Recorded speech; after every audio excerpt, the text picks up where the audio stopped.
In Kettering, John F. Kennedy Elementary School said a student has whooping cough. It told the student to stay home and said so should other students if they show symptoms. News Center 7's Kayla McDermott looks at why this infection can be tough to beat.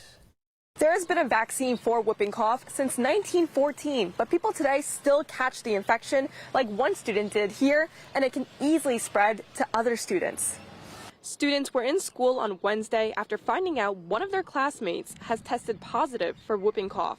Bringing my grandson here to a school at Poland County. I understand they had a whooping cough thing. Parents and guardians received an email from the school's principal warning that pertussis is a serious respiratory infection that spreads through the air when an infected person breathes, coughs, or sneezes. It's absolutely important to recognize that our vaccinations have decreased during the COVID pandemic. With less people getting routine vaccines, Dr. Becky Thomas with Public Health said whooping cough does tend to pop up in schools.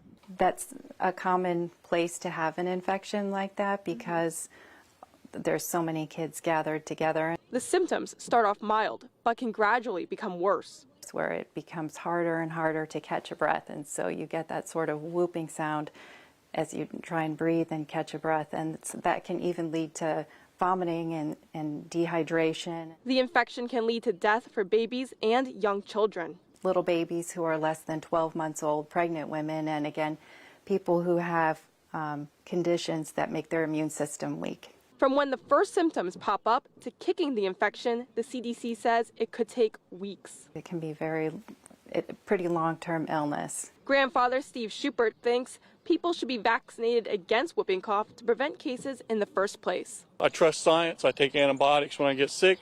I drive a modern automobile with chemicals and all sorts of modern objects in it. Go get your vaccines. In the letter from the principal, it's asking parents that if their kid is showing symptoms to check with their doctor, make sure they're washing their hands, and don't allow for their kid to share utensils. In Kettering, Kayla McDermott, News Center 7.